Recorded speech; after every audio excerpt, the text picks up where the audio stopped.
Muy buenas tardes a todas y a todos. Mi nombre es Aurora Vázquez, soy parte del Instituto Nacional de Estudios Históricos de las Revoluciones de México y hoy voy a platicar con ustedes acerca de la fundación del Sindicato Mexicano de Electricistas. Agradezco mucho al Museo Nacional de la Revolución y a la Secretaría de Cultura de la Ciudad de México por la invitación y por este gran esfuerzo que hacen de preparar y difundir materiales para que la gente pueda ver desde su casa. Muchas gracias. Y bueno, para explicar la formación del Sindicato Mexicano de Electricistas, vamos a empezar por hablar de aquel momento por el que atravesaba el mundo y que de un modo u otro se va a entrelazar con la situación de nuestro país hacia la segunda mitad del siglo XIX. Vamos a revisar también un poquito de la industria eléctrica de la época, que ya veremos era muy distinta de la que conocemos hoy, y vamos a considerar qué está pasando en la primera década del siglo XX con los obreros en México, para luego entrar de lleno al proceso de conformación del SME y lo que esto significa para el desarrollo del propio sindicato a lo largo del tiempo, de las organizaciones de trabajadores en México y para la historia nacional. Hacia la segunda mitad del siglo XIX, la industrialización empezó a cambiar lentamente la forma en la que vivían las personas. El capital imperialista que llegó a nuestro país en esa época orientó sus inversiones hacia la extracción de materias primas y la explotación de recursos naturales, como los minerales, el petróleo o productos agropecuarios. Y conforme esta explotación crecía, se hacía más necesario el desarrollo de medios de comunicación entre los puntos de producción y las zonas de comercialización, para lo cual los ferrocarriles y el teléfono fueron fundamentales. Las sociedades de inversión que llegaron a nuestro país con complejos entramados de capitales de origen francés, inglés y estadounidense sobre todo, además de estar vinculados a los bancos de esos países, aquí establecieron ligas político-económicas con las élites porfirianas, lo cual les permitió un terreno seguro para la inversión, sobre todo con la protección del Estado. Esto es importante para el tema que nos interesa, porque el carácter imperialista de ese capital es uno de los elementos que explica la rapidez y soltura con que se construyó un monopolio eléctrico en nuestro país desde 1905 y hasta 1937, en realidad, cuando se crea la Comisión Federal de Electricidad. Por ejemplo, en San Ildefonso, en el Estado de México, la Compañía de Fuerzas Hidroeléctricas de San Ildefonso era propiedad de la Sociedad Financiera por la Industria en México, un conglomerado de capitales de varios países con las inversiones más variadas, desde la cervecera Moctezuma, la cigarrera El Buen Tono, el Palacio de Hierro o la fábrica de papel San Rafael hasta esta hidroeléctrica. Pues este grupo financiero, en una evaluación de riesgo que hizo en 1905, hablaba de que la demanda de electricidad y bombeo iba a crecer sustancialmente en el centro del país por las actividades agrícolas y la industria textil, cosa más o menos evidente. Pero sobre todo, contaba con la seguridad de que ante su buena relación con el régimen, le serían otorgadas concesiones para el alumbrado público y los trenes eléctricos, cosa que sucedió. En este escenario es que empieza a levantarse en nuestro país la industria eléctrica a fines del siglo XIX. En 1879 se va a instalar en la fábrica textil La Americana de la ciudad de León, Guanajuato, la primera planta termoeléctrica de la que se tiene noticia, que funcionaba con leña. 4 años más tarde, la fábrica de San Lorenzo en Orizaba, Veracruz, instalará la primera planta que aprovechaba el movimiento del agua para mover una turbina, o sea, la primera hidroeléctrica. En esta última década del siglo XIX, la industria eléctrica se va a construir en realidad a partir de la infraestructura textil que venía de más temprano en el siglo como una forma de las empresas de aumentar su producción fuera por la instalación de maquinaria o porque las jornadas laborales ahora podían suceder también de noche.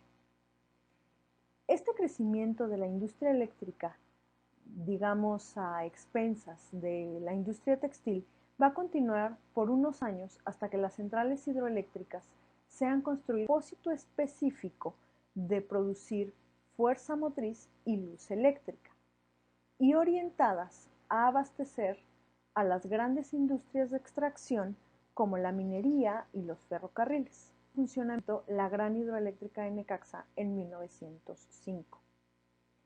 En la primera década del siglo XX se van a construir pequeñas centrales hidroeléctricas en focos industriales que luego conformarán lo que nosotros ya conocimos en el pasado más reciente como la zona de atención de luz y fuerza del centro, y que en ese entonces la Compañía Mexicana de Luz y Fuerza Motriz fue adquiriendo. Esta compañía se había constituido en 1902, lo que significa que le tomó solo 8 años construir el monopolio eléctrico más importante del país. Fue creada por Frederick Stark Pearson y la compañía era parte de la Sociedad Internacional de Energía Hidroeléctrica, que ya tenía filiales en Canadá, Sao Paulo y en Barcelona, y que funcionaba mediante empresas subsidiarias.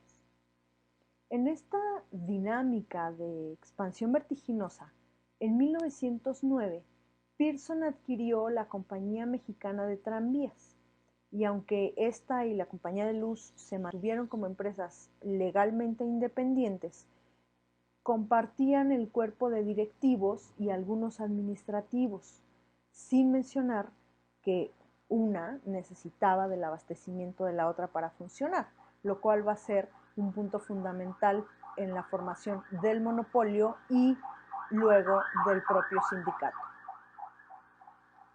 Este monopolio también significó la transformación de la industria eléctrica, porque pasó de construir plantas que producían energía para la compañía en donde estaban, y si acaso distribuían un poco hacia el alumbrado público local, a un esquema en donde estas centrales generaban gran cantidad de energía y construían una red de transmisión para llevar luz, por ejemplo, de Necaxa a la Ciudad de México, una red de distribución con subestaciones en las ciudades y trabajadores para mantener la red eléctrica, y un departamento que hoy podríamos llamar de comercialización para atender a los usuarios, cobrarles, generar los recibos y demás.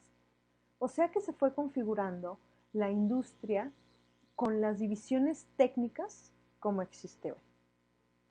Lo cierto es que durante esa etapa final del porfiriato no vamos a tener una legislación sobre la industria eléctrica o una política de planificación eléctrica que marque un rumbo con prioridades, más allá de las concesiones que se otorgaron, pues más en función de las redes político-económicas o en función, por ejemplo, de que Díaz quería celebrar el centenario de la independencia con la capital bien iluminada para que se viera la modernidad del país.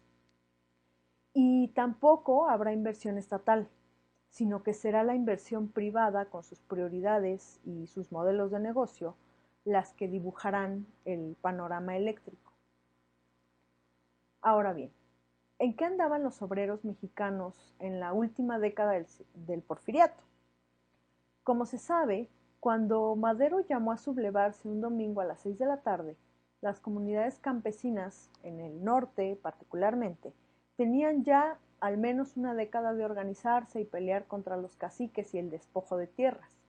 Y fueron estas comunidades previamente movilizadas quienes primero respondieron al llamado. Pues los trabajadores de las ciudades, aunque eran minoría en un país mayoritariamente campesino, también venían de un periodo de experiencias organizativas, de huelgas y lucha contra los patrones en demanda de reducción de la jornada de trabajo, de que les pagaran con dinero y no con vales para las tiendas de raya, de trato digno, de compensaciones por accidentes de trabajo, como principales demandas de estos años. Hay autores que calculan que que hubo 250 huelgas entre 1881 y 1908, un promedio de 9 huelgas por año. Para que también pensemos un poquito en nuestra realidad, en nuestro presente, el INEGI registró que en 2017 hubo solo 17 huelgas. Las cifras han ido en franco descenso desde 1995, en que se comenzó a tomar el registro. Habría que preguntarse qué nos dice esto sobre las relaciones laborales en México, ¿no?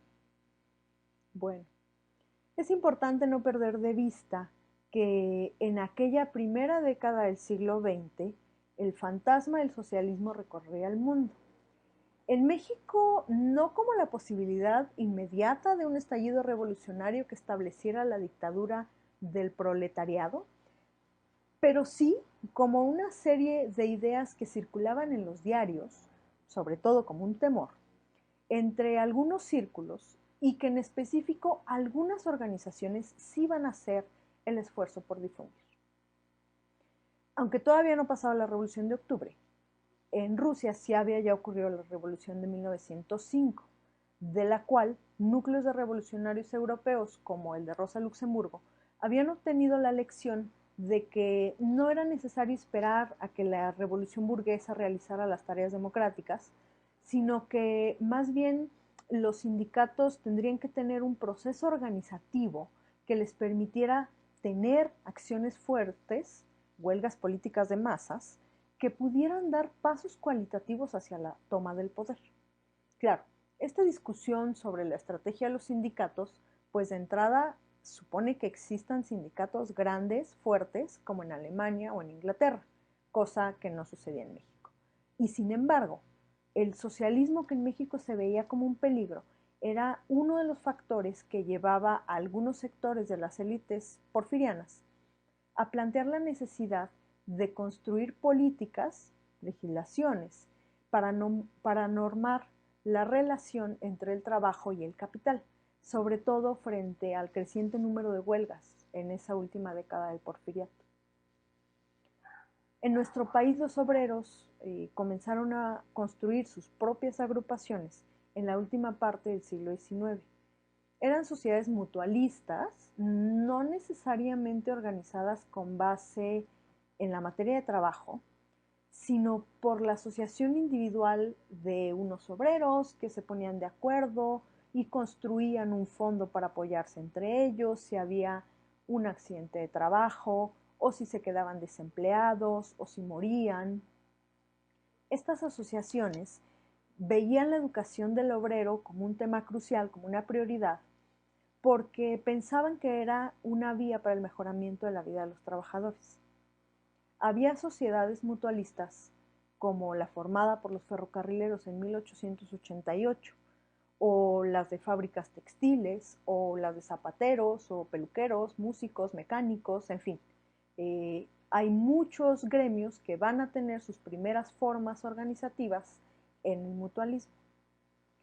También a inicios del siglo XX van a proliferar organizaciones ya no mutualistas, sino cooperativistas, que compartían muchos de los objetivos con los mutualistas, pero que buscaban crear la organización necesaria entre los trabajadores para llegar a un estado de independencia del capital, decían ellos.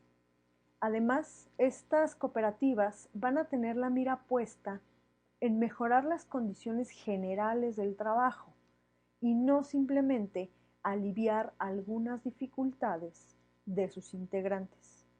Mutualismo y cooperativismo van a convivir en esos años y luego lo harán también con el surgimiento del sindicalismo propiamente dicho, como veremos que sucede con el ESME.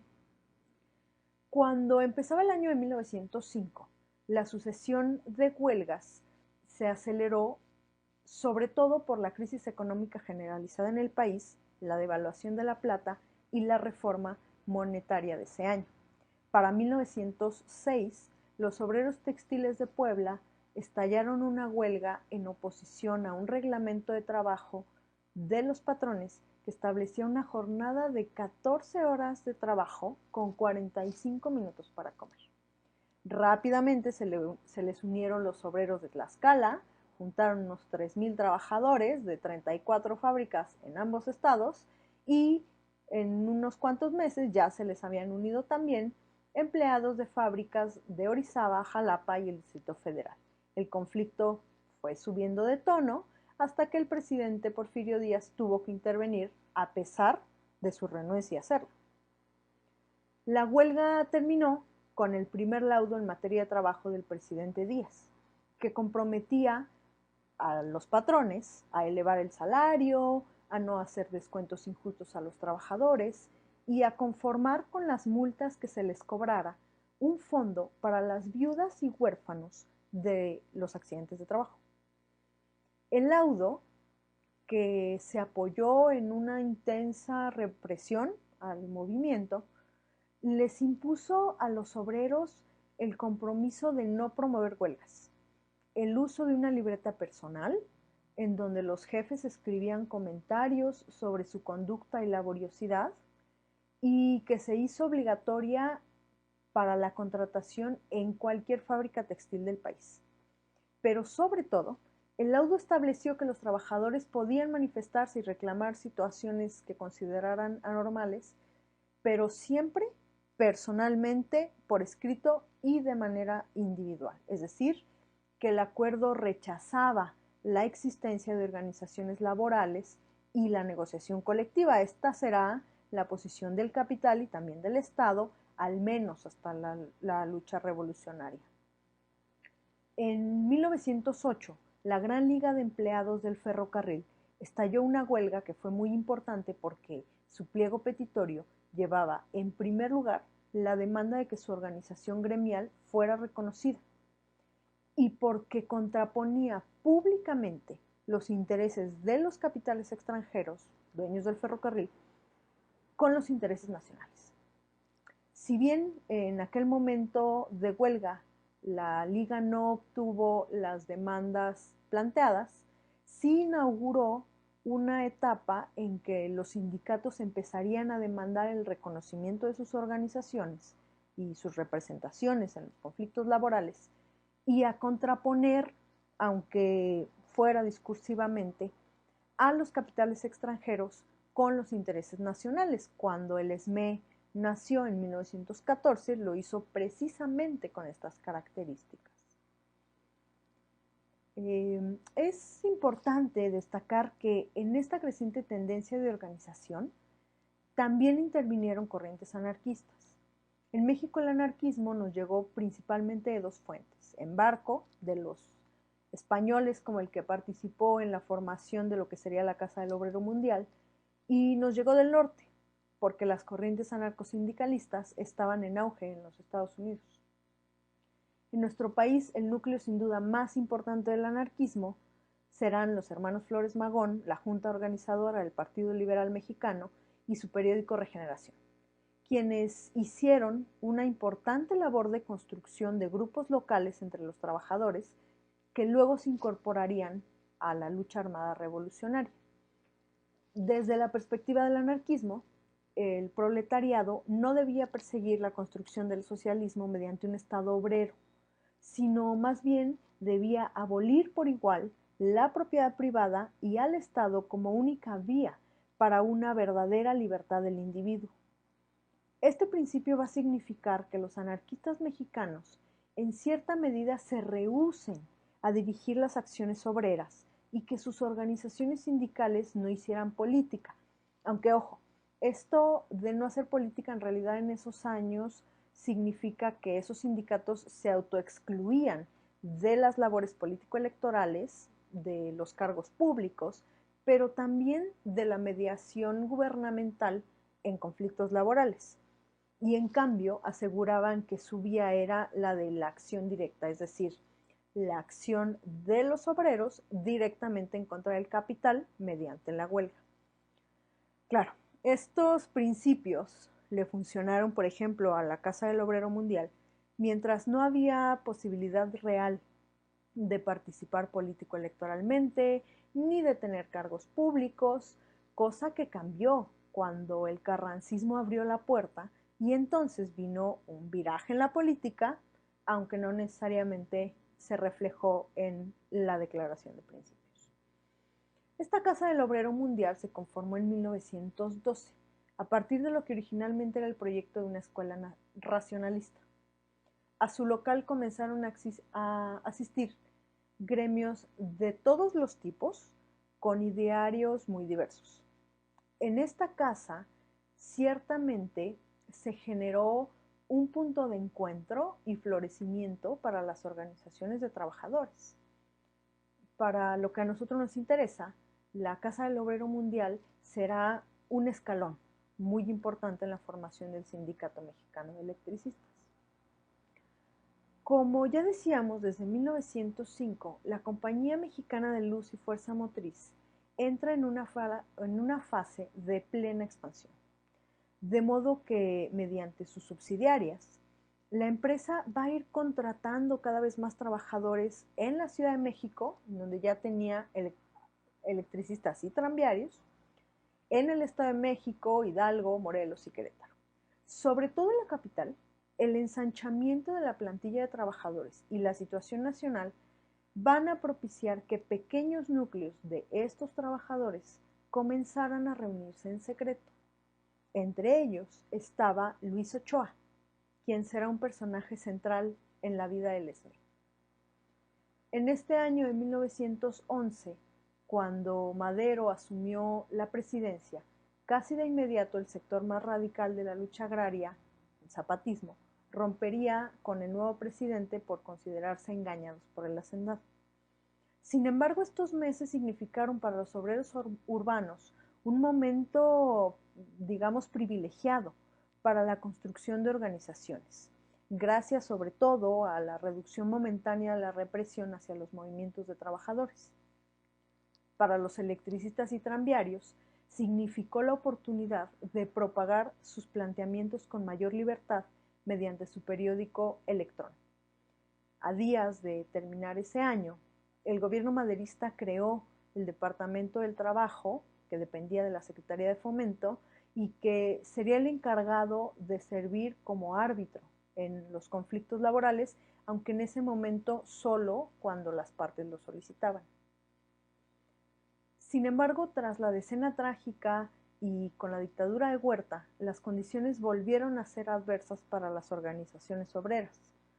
A pesar de ello, la Casa del Obrero Mundial mantuvo reuniones públicas en su local hasta que en mayo de 1914 Huerta forzó su cierre.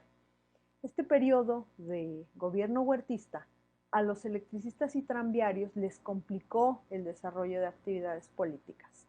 Y aunque no contamos con muchas fuentes para estudiar este momento, sí sabemos que continuaron creciendo discretamente en sus organizaciones.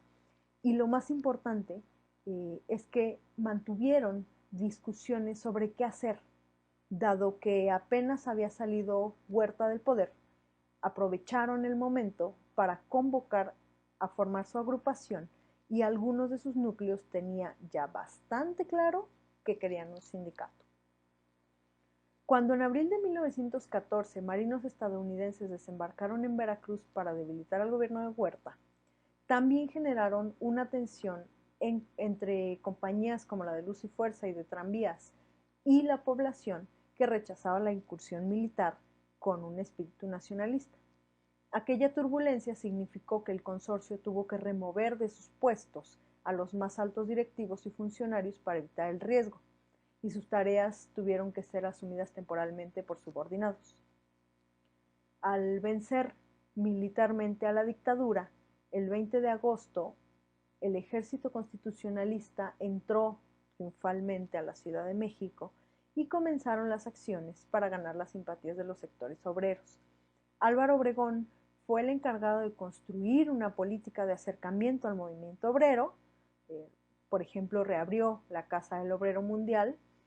En septiembre, el gobernador del Distrito Federal, Heriberto Jara, estableció la jornada laboral en 9 horas y días después a la Casa del Obrero Mundial le era cedido el convento de Santa Brígida y el Colegio Josefino, que estaba en la Alameda Central, en donde está hoy el edificio La Nacional, justo frente al Palacio de Bellas Artes y la Torre Latino. Este decreto de reducción de la jornada de trabajo fue, por supuesto, celebrada por los obreros. Al menos hasta que algunas empresas, como la de trenes eléctricos, decidieron recortar los salarios en 30%, justificándose en el decreto. Lo cierto es que la destrucción de infraestructura causada por la guerra, la emisión de papel moneda a diestra y siniestra por los bandos en contienda y su efecto inflacionario, y la falta de pago de servicios de transporte y energía del mejor cliente de la compañía, o sea, el gobierno de la capital, le generaron a la empresa una reducción importante de sus ganancias. El modo que encontraron los patrones para subsanar sus finanzas fue esta reducción salarial y la desaparición de puestos cuya materia de trabajo ahora debía ser asumida por trabajadores de otras categorías. En aquel 1914, los trabajadores de la Compañía Mexicana de Trenes Eléctricos desarrollaban en la empresa una gran gama de actividades con el fin de mantener el servicio. Eran ingenieros eléctricos, electricistas, cableros, telefonistas, mecánicos, maquinistas, fogoneros, hojalateros y una larga lista de etcétera. O sea que los empleados de esta empresa tenían una multiplicidad de oficios y tareas. La Casa del Obrero Mundial había ganado influencia sobre una parte de estos trabajadores, particularmente entre los mecánicos, y formaron la Federación de Empleados y Obreros de la Compañía de Tranvías de México. Con esta organización, el 7 de octubre de 1914, los trabajadores presentaron un pliego petitorio demandando en primer lugar el reconocimiento de su organización. Además solicitaban la supresión de descuentos a los empleados, un tabulador de pago por hora, indemnización por accidentes de trabajo y que la compañía estuviese impedida de emitir reglamentos de trabajo en contra de estos acuerdos. El documento fue remitido al gerente de la compañía, al señor Graves, y le dieron 4 horas para responder antes de estallar la huelga. El funcionario pidió tiempo para comunicarse con sus superiores en Londres, al tiempo que intentaba localizar a funcionarios del gobierno constitucionalista para evitar la huelga. La respuesta de la compañía, que llegó desde Londres, fue permitir que se suspendieran las operaciones, pues aseguraban que las condiciones económicas en que se encontraban eran tan malas que no les permitía cumplir lo solicitado por los trabajadores. El caos se hizo evidente en una ciudad de unos 40 kilómetros de extensión cuya vida diaria dependía ya en buena medida de un sistema de transporte monopolizado por la compañía de tranvías. Y el sistema quedó paralizado casi por completo cuando los conductores de coches de alquiler se unieron a la huelga. Ante la negativa de la compañía para entablar una negociación, la Federación de Empleados dejó un poco de lado su posición apolítica y solicitó al ayuntamiento de la ciudad que interviniera en el conflicto incautando la empresa. El órgano escuchó a los obreros y luego solicitó la intervención del primer jefe constitucionalista. Mientras tanto, el encargado de negocios de la Gran Bretaña en México, Thomas Howler, decidió entrar y abogar por la compañía en el conflicto, pero ni sus gestiones lograron impedir que Carranza interviniera la empresa por causa de utilidad pública, ordenando al inspector de policía Francisco Cosío Robelo que tomara posesión de las instalaciones y nombrando a Tomás Ramos como gerente general interventor. El transporte se reanudó tras 4 días de paro y aunque la incautación era inicialmente solo por 15 días, la empresa quedaría en manos de los gobiernos en turno en la capital hasta mayo de 1919. Obviamente una quincena no fue suficiente para resolver las demandas de los trabajadores y más bien estas cesaron cuando el gobernador Jara decretó un aumento provisional del 25% sobre sus salarios. ¿Acaso lo más importante de este triunfo es que se reconocía por la vía de los hechos la representación tranviaria en su federación y su capacidad de interlocución con el gobierno constitucionalista? Mientras este conflicto sucedía en la capital, En Aguascalientes se reunían en asamblea los representantes del constitucionalismo y el villismo, a los que se incorporaron los zapatistas días después. Como la convención se declaró soberana, adoptó en lo general los principios del Plan de Ayala y nombró a Eulalio Gutiérrez presidente provisional de la República, un sector de los constitucionalistas se retiraron. Así, Carranza decidió a principios de noviembre combatir política y militarmente a la convención. Para el 6 de diciembre de 1914, los ejércitos campesinos de Villa y Zapata ocuparon la capital del país. Como decíamos, en los meses anteriores los electricistas habían estado reuniéndose rumbo a la constitución de un nuevo organismo.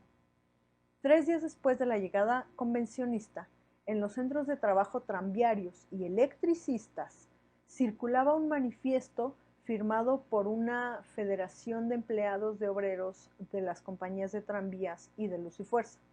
El texto planteaba que como trabajadores estaban decididos a conformar una organización sindical, una federación y no una sociedad mutualista, como otra parte de los empleados proponía.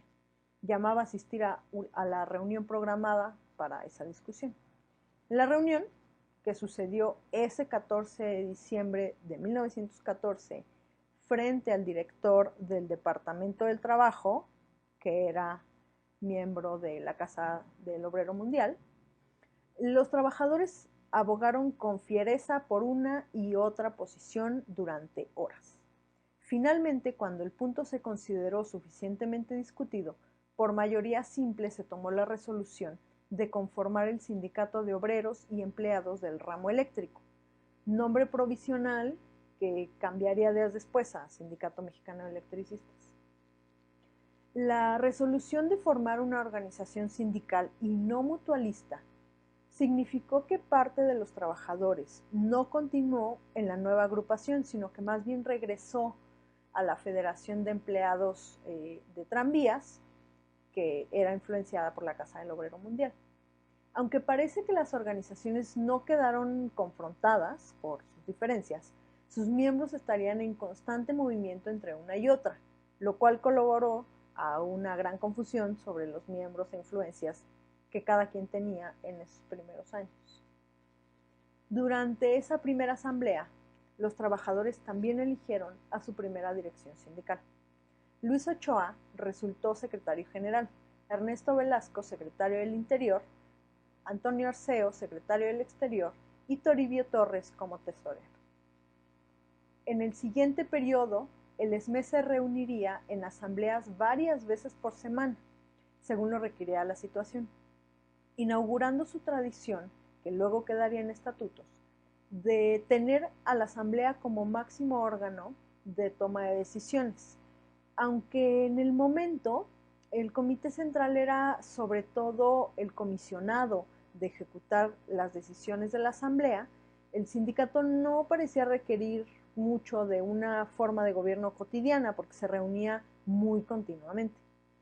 Conforme la organización fue creciendo y extendiéndose territorialmente, esta constancia asamblearia simplemente ya no fue posible y el comité central y luego, varios años después, la Comisión de Trabajo de Representantes asumió este gobierno cotidiano entre asamblea y asamblea. Esta característica de democracia directa entre las bases de trabajadores y su representación será uno de los puntos que marque al sindicato a lo largo de su historia, pues mantuvieron una estricta tradición asamblearia que, aunque ha ido variando según las diferentes épocas, se mantiene hasta el día de hoy. En sus primeras sesiones, la Asamblea del ESME determinó una cuota por inscripción y una cantidad mensual que cada miembro debía aportar. Ello les permitió sobrellevar algunos momentos de crisis, como la que vendría en 1916, con el encarcelamiento de su dirigencia, e incluso pudieron apoyar financiera y organizativamente a casi cualquier organización que se acercaba a sus asambleas a pedir ayuda. Esta también se convertiría en una tradición de los electricistas que se mantiene hasta nuestro presente. Los primeros meses y años de existencia del ESME estarían marcados por una dinámica incesante de huelgas frente a las compañías de luz, tranvías y de teléfonos, cuyos trabajadores se iban a incorporar más adelante. Y en cada huelga de estas demandaban el reconocimiento de su organización. Eventualmente lograrían la titularidad de un contrato colectivo de trabajo.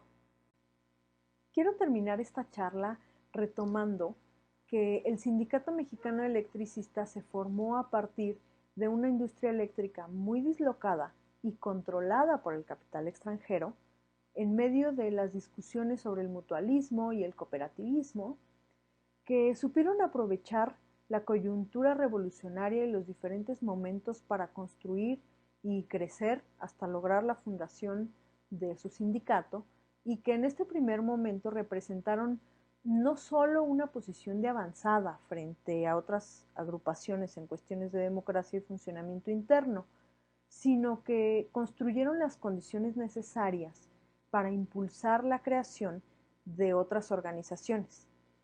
Quizá es por esto que el ESME logró construir la fuerza que luego vamos a ver en el siglo XX y que, creo yo, en buena medida es lo que les permitió sobrevivir a la extinción de Luz y Fuerza del Centro hace unos años, en un mundo que ya es absolutamente distinto de aquel que en 1914 les vio nacer.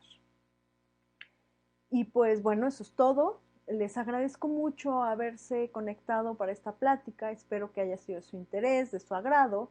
Y si no, siempre se aceptan recomendaciones. Muchas gracias y buenas tardes.